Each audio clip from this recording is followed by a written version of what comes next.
나모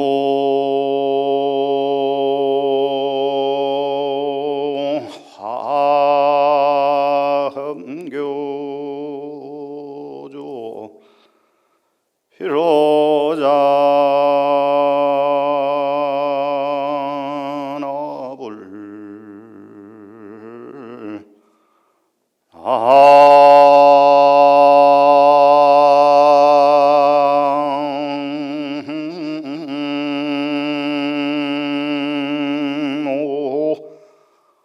화엄교조 비로자나불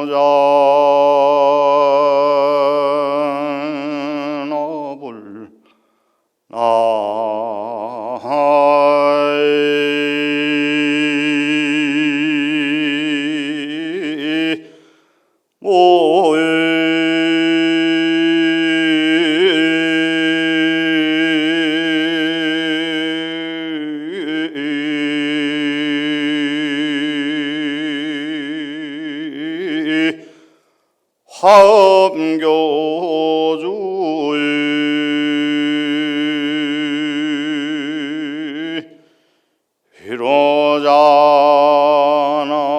비로자나불 대방광볼와 은경십 해양분미라 보살마살의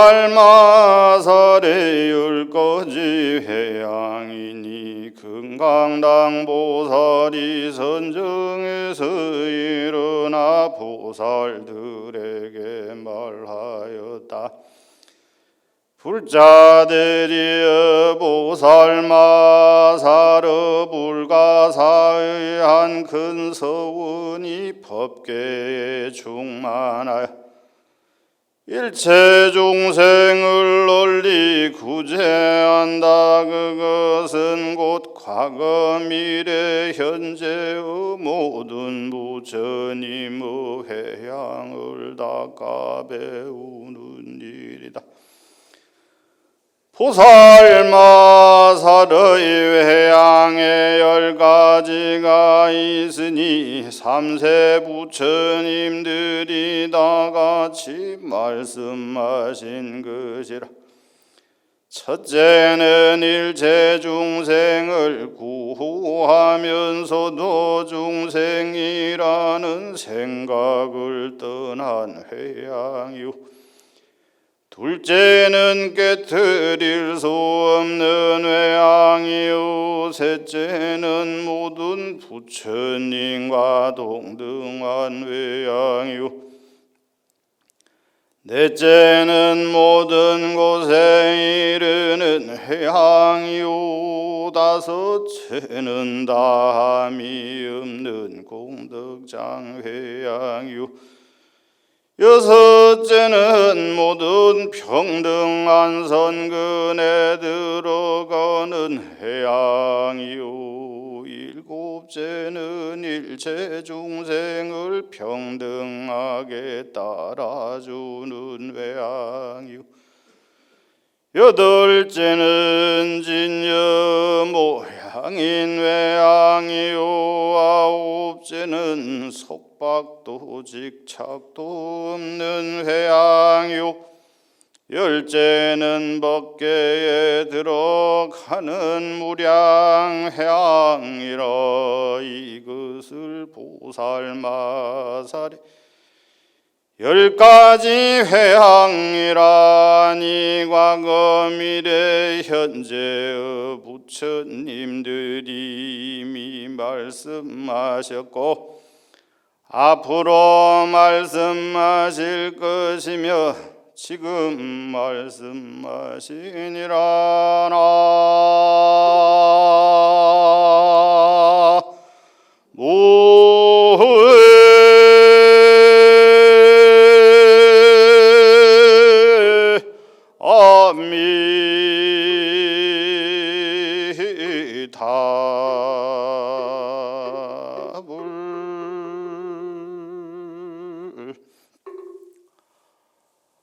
반갑습니다.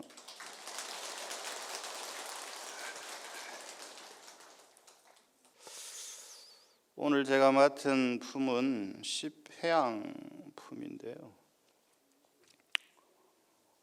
앞전까지는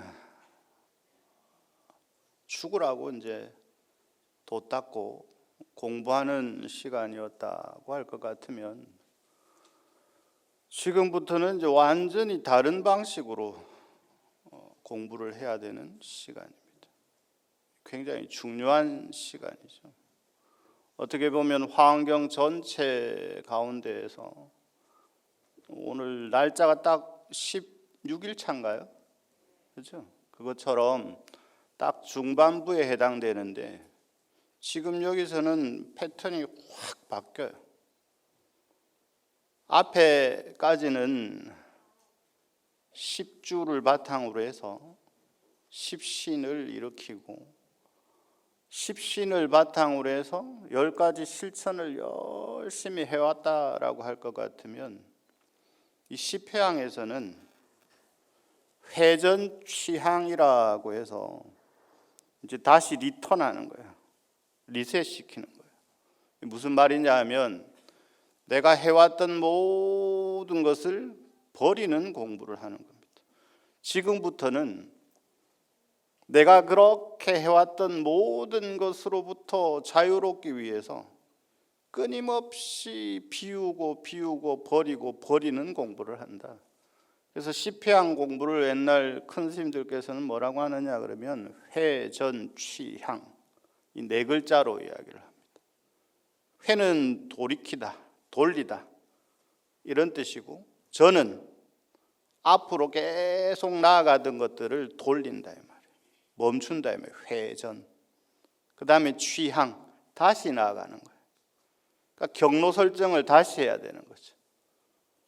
지금까지는 나아가는 것으로 맞춰서 경로를 설정해서 달려왔다면 지금부터는 다시 내가 해왔던 길들로부터 자유로운 공부를 시작한다 이 말이죠.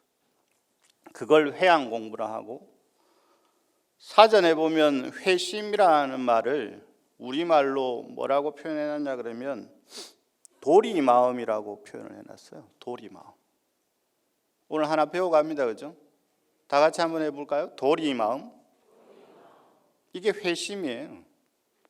회심의 순 우리말이 도리 마음. 쉽잖아요. 돌이킨단 말이에요. 무엇을? 마음을. 어디로 향하는 마음을? 번뇌와 무엇인가 구하고자 했던 마음을 돌이키는 거예요. 그러면 어디로 나가야 된다고요? 어디로 나가야 된다고요? 번뇌로 나아가던 것을 보리로 바꾸는 거예요. 번뇌로 나아가는 것은 얻으려고 하는 공부고, 보리로 나아가는 것은 가장 핵심이 버려야 얻을 수 있는 거예요. 이거 완전히 다른 공부죠. 보통은 우리가 기도를 성취하려고 열심히 기도하잖아요. 근데 이 십회향에서부터는 기도를 성취하려고 하는 순간 108,000인 거예요. 무엇과 108,000이냐? 이 십회향을 통과하지 못하면 보살 지위에 나아갈 수가 없어요. 이 십회향 다음이 십지거든요. 그러면 십지 이전까지는 중생의 공부고 십지부터는 보살의 공부란 말이에요. 그러니까 차원이 완전히 달라지는 거죠. 근데 여기에는 변신을 해야 돼. 변태를 해야 돼. 나의 몸을 바꾸어야만 나아갈 수 있어. 들어갈 수 있어. 무엇으로 바꿔야 될까요? 중생의 몸에서 보살의 몸으로. 마음은 중생의 마음에서 보살의 마음으로. 중생은 다 같이 한번 읽어보겠습니다. 중생은 가래의 소산이다. 우리의 이 몸은 철저히 가래의 소산이거든요. 가래의 소산, 욕망의 소산이란 말이에요. 나의 욕망과 부와 모의 욕망으로 이 세 개가 합쳐져 가지고 만들어진 것이 우리의 몸이란 말이죠. 존재하는 모든 것들은 인과 연에 의해서 과가 생기는 거지 연만으로 과가 생기는 일은 없습니다. 인과 연이 합쳐졌을 때 거기에서 과가 생겨나는 거죠. 우리 역시 마찬가지죠. 나의 욕망이 원인이 먼저 돼야 돼요. 내가 태어나고자 하는 무엇인가 되고자 하는 그 가래가 똘똘 뭉쳐져 있을 때 그때 부, 모가 땡기면 내가 그쪽으로 쫙 빨려 들어가는 거예요. 그래서 생명이 탄생되는 겁니다. 그러니까 우리는 철저히 가래의 소산이죠. 가래의 소산은 근본적으로 에너지 자체가 탐욕으로 욕망으로 태어난지라 이 가래로부터 자유로울 수가 없습니다. 가래가 강해지면 뭐가 생기냐면 집착이 생겨나고 집착이 생겨나면 조건이 지어졌기 때문에 형상이 갖추어져요. 여러분 이 공부가 안 되면 환경 공부에 들어갈 수가 없습니다. 더더욱이나 시패한 공부는 철저히 내가 가래의 소산인 것을 자각하고 그 가래로부터 벗어나려고 하는 것으로부터 시작되거든요.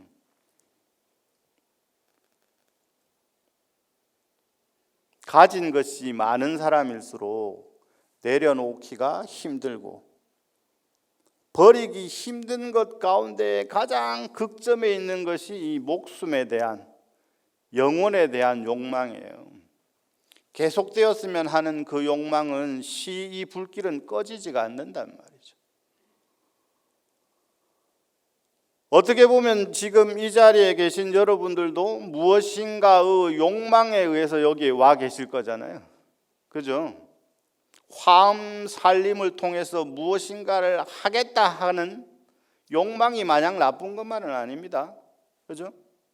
여러분들이 여기 이 자리에 오게끔 한 원동력, 원인이 있을 거 아니에요. 도대체 우리는 무엇을 얻고자, 무엇을 하고자 여기에 있는가부터 스스로 점검을 해야 돼요. 화음 살림을 하는 불자라고 한다면 제가 소인 볼 때도 누차 이야기를 드리지만 스스로 무엇을 하고자 새벽같이 또는 자기의 시간을 일상을 쪼개가면서까지 여기에 와 있는가 스스로 끊임없이 질문을 해야 됩니다. 그래야만 화엄의 길을 가는 행자라고 할 수가 있고 부처님의 가르침을 따르는 부처님의 제자라고 할 수가 있죠. 근데 여기서는 정말 중요하다니까요. 십회양의 회양은 이게 내려놓기가 쉽지 않잖아요. 이게 내려놓는다는 것은 나라고 하는 생각을 내려놓는 것일 뿐만 아니라 내가 가지고 있는 모든 관념들로부터 자유로워지는 거거든요. 내가 가지고 있는 모든 생각으로부터 자유로워지는 거거든요. 내가 정해놓은 옳다라고 생각하는 모든 것으로부터 자유로워져야 되는 거거든요. 쉽습니까? 쉽지 않죠. 우리의 잘못된 습관을 바꾸는데도 굉장히 힘들잖아요. 그죠? 그렇지 않습니까? 우리는 가래의 소산이라 끊임없이 무엇인가를 하고자 하는 습성을 가진 존재거든요. 이게 되풀이 되면 착이 생기고 착이 쌓이면 뭐가 되냐면 업이 되고 업이 쌓이면 업장이 되거든요. 이 과정을 잘 아셔야 돼요. 그러면 업의 정체, 업장이라고 하는 것은 빈틈없이 업으로 꽉 차 있는 상태, 업의 창고란 말이니까 이 업의 창고는 아무리 비워내려고 암만 애를 써도 애를 쓰면 쓸수록 비워지지 않는다는 거죠. 그게 바로 십회양 공부예요. 그러면 무엇인가를 하려 하면 할수록 이것으로부터 자유로워지지 못한다고 했으니 무엇인가를 하지 않으면 되느냐? 하지 않으면 되죠. 무엇인가를 하지 않는데 무엇을 하지 않느냐? 중생의 행위를 하지 않고 중생의 업을 하지 않고 끊임없이 하지 않는 거예요.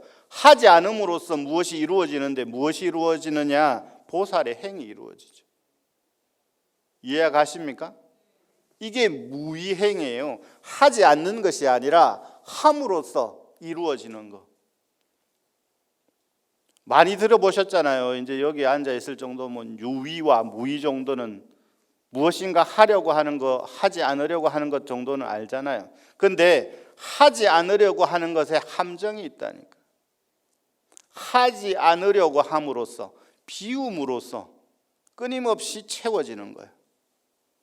이 십회항의 공부는 서두에 말씀드린 것처럼 앞에 해왔던 공부라는 전혀 다른 방식의 공부여야만 나아갈 수가 있어요.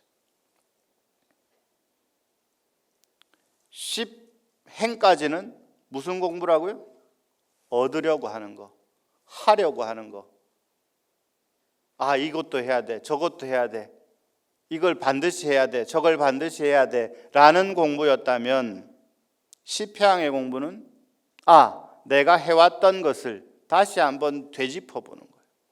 그러면서 끊임없이 정리정돈하는 거예요. 버리는 거예요. 그러면 그 순간 십회항 공부가 되는 겁니다. 내가 비우고 정리하고 버리면 버릴수록 십회항 공부는 깊어지는 거예요.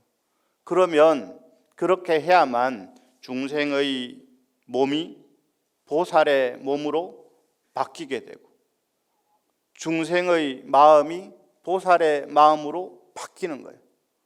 보살의 마음을 내야겠다 하는 게 아니라 중생의 마음을 버리는 순간 보살의 마음으로 변하는 거라니까.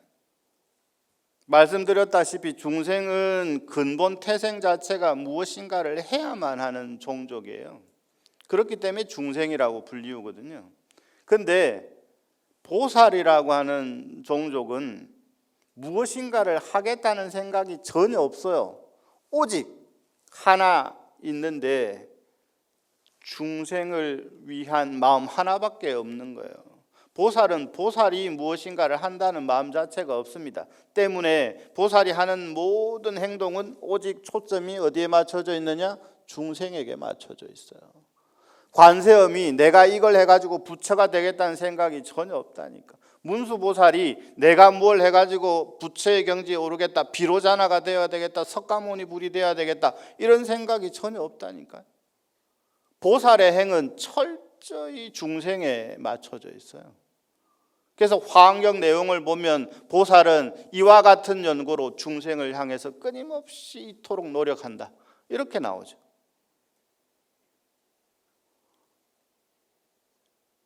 보살은 중생을 구조하겠다는 마음 자체도 사실은 없습니다. 그냥 자동적으로 하는 거예요. 자동적으로. 중생을 향한 마음이 자동으로 일어나는 겁니다. 특별히 조금만 저 중생을 제도해야 되겠다 하는 순간 저 중생은 제도하지 않아도 되겠다라고 하는 이분법적인 생각이 딱 드는 거예요. 이건 보살의 경지가 아니죠. 무엇인가를 해야 되겠다라고 하는 순간 그 순간 여기에는 찌꺼기가 붙어요. 무엇인가는 하지 말아야 되겠다는. 이해가세요? 무엇인가를 꼭 해야 되겠다 하는 순간 그 반대되는 개념들, 생각들이 생겨난단 말이에요. 그러면 무차별 속에서 차별이 생겨나는 거죠. 화엄의 교주는 누구십니까? 비로자나 부처님은 뵐 수 있나요? 비로자나 부처님 뵐 수 있어요? 뵐 수 있잖아요. 우리 대광명전 가면 볼 수 있잖아요. 대광명전 가면 비로자나 부처님 계시잖아요. 비로자나 부처님의 본 모습을 보려면 부처의 경지에 올라야 볼 수 있다. 그래서 비로자나 법신불은 불불상견이라 그럽니다. 부처와 부처만이 볼 수 있다. 그럼에도 불구하고 그러면 대광명전에 계신 비로자나 부처님은 비로자나 부처님이 아닌가?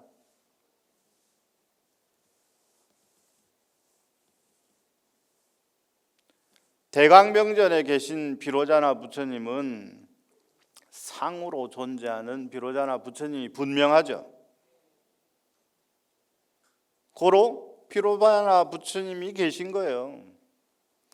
비로자나 불의 경계에서는 형상으로 존재하거나 형상으로 존재하지 않거나 쇳덩어리로 만들었거나 흙으로 만들었거나 아무 상관없이 존재하십니다. 왜? 비로자나 법신불의 경지에서는 존재하지 못할 곳이 없기 때문에, 존재하지 못할 원소가 없기 때문에 어떠한 것으로도 만들어도 비로자나 부처님의 형상으로 만들기만 하면 거기는 비로자나 부처님 계신 거예요. 제가 서두에 읽어드린 이 화엄경은 80화엄경인데 법정스님이라고 혹시 들어보셨나요? 법정스님하고 인연이 좀 있으십니까? 저는 이제 송강사 선방 살 때 우연하게 법정스님을 뵙고 뭐 이런저런 말씀을 나눈 적이 있는데, 법정스님께서 일반 책들도 많이 쓰셨지만 사실은 법정스님께서 통도사와도 인연이 깊으십니다. 통도사의 그 불교 대전이라는 책이 만들어지는데, 그 책이 만들어질 때 중간에서 가장 큰 역할을 하셨던 분이 바로 법정스님이세요. 불교 대전이 뭐냐 그러면 지금으로 치면 부처님 가르침의 핵심들을 모아서 백과사전처럼 만든 책이 불교 대전이라는 책입니다. 이 책을 만들 때 주관을 하신 분은 운자 허자 스님께서 주관을 하시고 60년대에 여기 강주를 하시니까요. 그때 법정스님도 인연이 되셔가지고 요 암자에 계시면서 불교대전의 그 뒷받침을 했다라는 기록이 있습니다. 그래서 법정스님께서도 이 경전에 대한 지식이 굉장히 해박하시거든요. 그래서 90년대에 이 우리나라 8만대장경을 전체로 번역하는 가운데 화엄경을 번역을 누가 하셨냐 보니까 법정스님이 번역을 하셨어요. 그래서 방금 읽어드린 그 경전의 내용들은 법정스님께서 번역하신 80권본 화엄경입니다. 기존에 아마 들으셨던 거랑 조금 다를 거예요. 문체가. 기억 안 나시죠? 앞에 분명히 스님이 뭐라고 한 것 같은데, 그죠? 다시 한번 이름이라도 우리 한번 들어보겠습니다. 자, 보살마살의 회양에 10가지가 있는데 이것은 나만이 이야기하는 것이 아니라 이 10회양은 주로 나서서 이야기하시고 끌고 나가시는 분이 금강당 보살님이시거든요.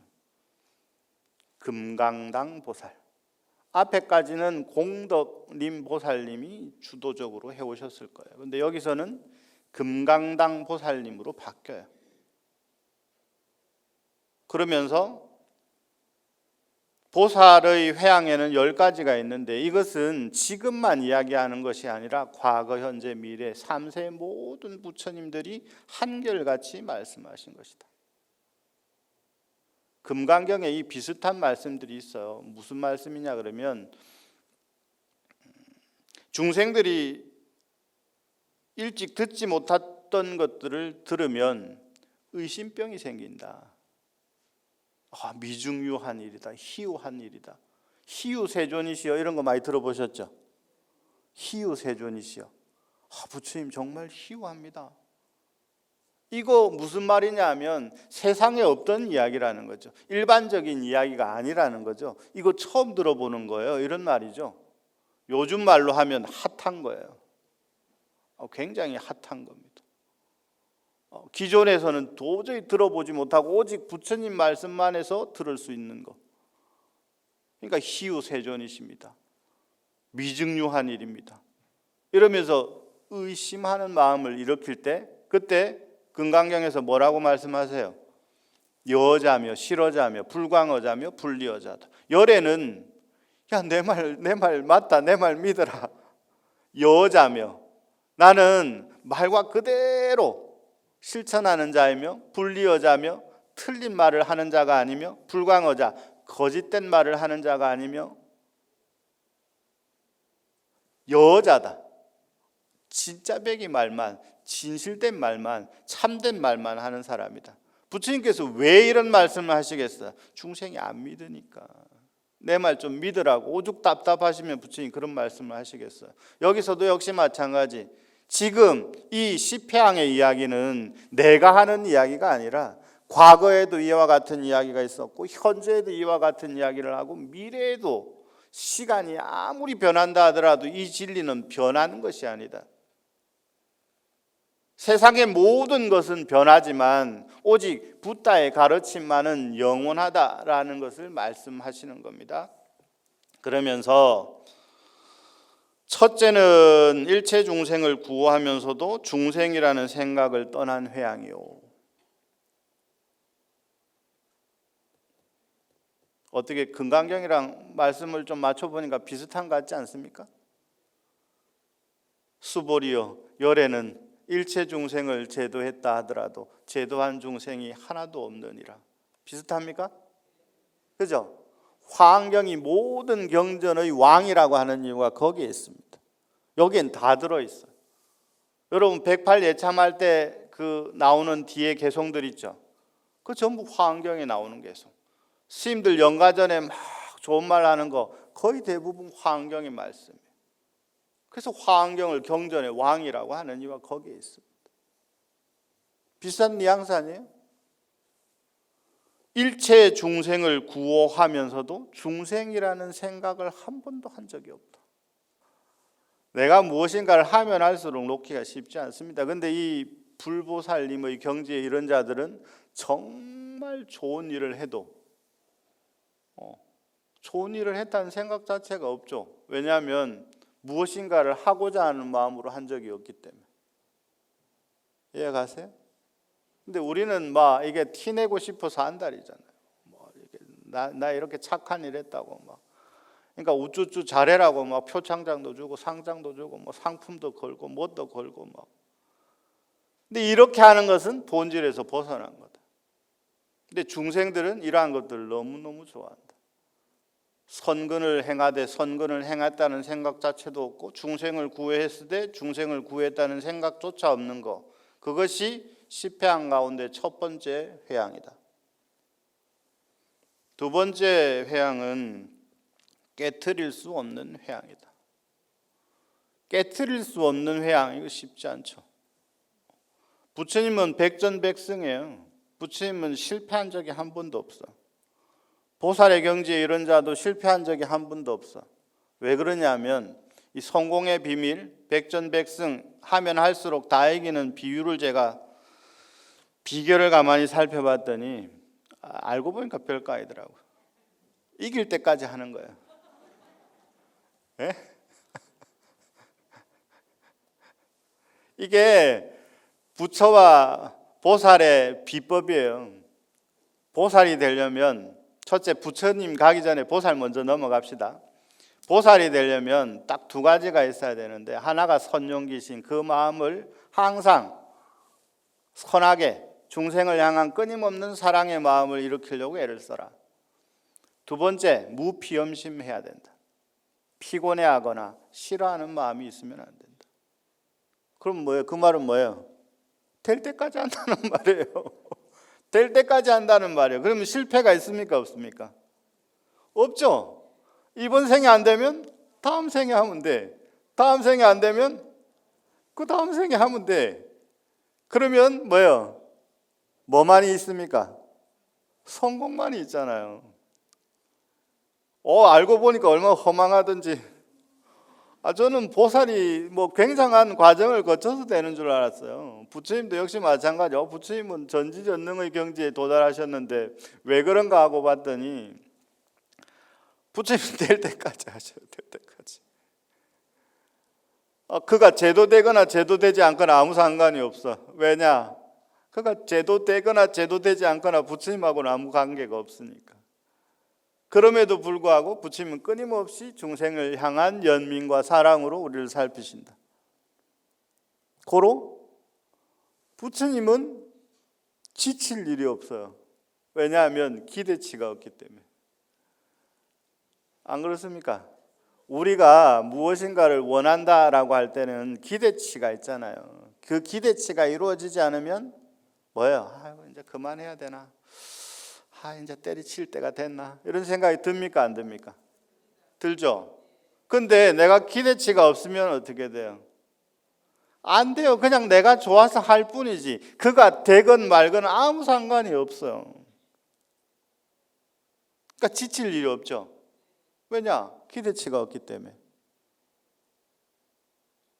내가 좋아서 할 뿐이에요. 그가 되고 되지 않고는 아무 상관이 없다니까. 그렇기 때문에 중생을 아무리 많이 제도했다 하더라도 제도했다는 중생이 있을 리가 없죠.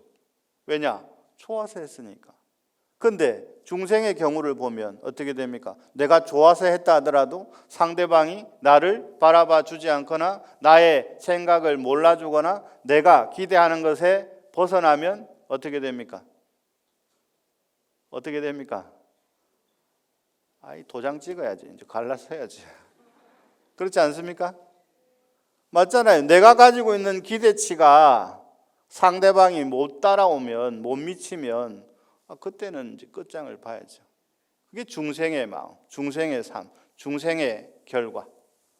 근데 부처의 경지에 있는 분들은, 보살의 경지에 있는 분들은 이런 기대치나 이런 것이 전혀 없기 때문에 끝날 일이 없습니다. 멈출 일이 없습니다. 오직 베풀고 실천하고 행할 뿐이죠. 그래서 두 번째 회항은 불괴 회항, 무너지지 않는 거예요. 근데 이걸 지금 우리가 해야 된다는 거잖아요. 그죠? 아직까지는 보살의 경지가 열리지를 않았습니다. 중생의 경지예요. 실천의 경지란 말이에요. 이 십회항을 이루어내야만 환희지에 딱 들어가는 거죠. 그래서 십지의 첫 번째 제목이 환희지 아닙니까? 얼마나 기쁘면 이제 드디어 중생에서 벗어났다. 금강경으로 돌아가 볼까요? 체루비읍이라는 말 들어보셨죠? 금강경은 많이 읽으니까 확실히 익숙한 경전이라 좀 낫다, 그죠? 화엄경은 몇십 년 들었는데도 법사님들이 이랬다 저랬다 왔다 갔다 해가지고 듣긴 들었는데 뭘 들었는지는 잘 모르겠어. 근데 금강경은 많이 읽어가지고 그죠? 외운 것도 있고 그죠? 체루비읍 200불은 이런 말 들어보셨어요? 수보리 존자가 막 눈물을 뚝뚝뚝뚝 흘리면서 눈물을 흘린다라고 하는 것이 굉장히 중요합니다. 왜냐하면 처절한 자기 반성의 경지에 도달했다는 뜻이거든요. 부처님 말씀 듣고 보니까 제가 정말 잘못 생각했고 부처님 말씀 듣고 보니까 이렇게 원통하고 애달플 수가 없습니다. 무엇이? 중생의 삶으로 살아왔던 시간이. 부처님의 말씀을 그렇게 오랜 시간 들었음에도 불구하고 부처님이 말씀하신 그 깊은 세계를 알지 못했던 것이 너무 슬픕니다. 그러니까 체루비읍 하는 거예요. 뚝뚝 눈물을 뚝뚝 흘리면서 누가? 수보리 존자가. 수보리 존자는 어떤 사람입니까? 부처님의 10대 제자 중에 가장 상수에 계신 부처님 제자잖아요. 그런데도 불구하고 자기의 허물을 서슴없이 드러낼 수 있다는 거, 굉장히 중요한 거죠. 그렇기 때문에 아라한의 경지에 도달하셨다는 거, 이거 중요한 겁니다. 스스로 자기 고백을 하지 못하는 자는 스스로의 잘못을 인정하지 않는다는 뜻이고, 스스로의 잘못과 스스로의 행동을 살펴보지 못하는 자는 앞으로 나아가지를 못합니다. 내가 스스로 중생임을 자각할 때, 나에게 문제가 있음을 자각할 때, 그때 비로소 이 약도 써보고 저 약도 써보고 온갖 약을 써서 이 병을 고치기 시작할 수 있는 거지, 내가 나 잘났다는 맛으로 내가 알아서 막 무엇인가를 하다 보면 이 병은 결코 치유할 수가 없죠. 무슨 병을? 중생이라는 병을, 집착이라는 병을 절대 치유할 수가 없습니다. 모두 합장하시고, 쇠에서 생긴 녹이 쇠에서 생겨 쇠를 삼켜버리듯 악행을 저지르는 자의 악행이 그를 비참한 내생으로 이끈다. 집착을 놓지 못한 사람의 그 모습을 여실히 보여주는, 집착을 놓지 못하면 어떻게 되는가. 이 법구경에 나오는 말씀인데, 어떤 스님께서 출가를 해가지고 사는데 가사가 너무 마음에 들었던 거예요. 가사가. 그래서 내가 때가 되면 꼭 가사 좋은 건 한 벌 탁 하면 좋겠다. 다른 건 다 필요 없어. 딱 가사만 하나 좋은 거 있으면 좋겠다. 그래서 수행의 경지에 탁 이르러 가지고 이제 어떤 인연이 돼 가지고 가사를 탁 하나 받았어요. 그래가지고 탁 손질을 해가지고 이제 가사를 입어야지 하는데 죽어부서. 이런 된장 가사는 입어보고 죽어서 해야 되는데, 얼마나 집착이 한이 되었으면 이로 태어났다 하네. 그래야 가사에 들러붙어가지고 절대 떠나지를 못했대요. 가사에 붙어 사는 거예요. 근데 스님이 돌아가시면 사방승물이라고 해서 이 스님이 소유하고 계시던 것을 사방에서 모인 스님들이 나눠 가지는 법식이 있습니다. 그 스님이 돌아가셨으니까 이제 가사를 누가 가질 거냐, 어떤 스님이 이걸 가질 거냐 막 서로 하니까 이 장로가 자기가 일하고 생각을 하지 않아요. 가사에 사니까 어떤 놈이 내 가사 가져갈 거냐고 막 이가 막 사정없이 뛰어댕기더라네. 부처님께서 딱 보시고는 저 장로는 이로 태어나가지고 집착을 벗어버리지 못하고 가사에 저렇게 붙어 있구나. 저걸 해결하지 못하면 그 가사를 누가 가지든지 간에 영원한 윤회에서 벗어나지 못하겠구나. 그래서 그 가사를 누가 가지는가 회의하는 곳에서 부처님께서 그런 말씀을 하셨다 그럽니다. 여러 비구들이여, 그대들이 가지려고 하는 그 가사의 전 주인인 장로가 이로 태어나서 붙어 있느니라. 집착이라고 하는 것이 이토록 무섭다. 거기에서 말씀하신 말씀이 바로 쇠에서 생긴 녹이 쇠에서 생겨 쇠를 삼켜버리듯 악행을 저지르는 자의 악행이 그를 비참한 내생으로 이끈다. 이 말씀을 하신 거예요. 그러니 이로 태어났던 장로도 그 자리에 있던 비구들도 큰 깨달음을 얻게 되었다. 여러분, 회양을 통해서 우리가 실천해야 되는 것은 무엇이냐? 그러면 끊임없이 일어나는 이 가래의 소산, 탐욕의 소산, 욕망의 소산, 이러한 것의 실체를 정확하게 파악하고 그때부터 끊임없이 놓으려고 노력을 하는 겁니다. 시패양을 통해서 우리가 배워야 될 것들은 바로 그러한 것이다. 그래서 시패양 가운데 10개의 회양이 있고, 제가 앞에 나왔던 내용부터 쭉 말씀을 드려서 앞에까지는 실천하는 것에 초점을 맞췄다라고 할 것 같으면 시패양부터는 끊임없이 피우고 버리려고 하는 것에 초점이 맞춰져야 된다. 그래서 시패양품의 핵심은 회전치향이다. 전도된 것들을 끊임없이 돌리고 되돌려서 전도 몽상을 정도, 실상으로 바꾸는 것, 이것이 시패양의 가장 핵심이라는 말씀 전해드리면서 본문 마치도록 하겠습니다.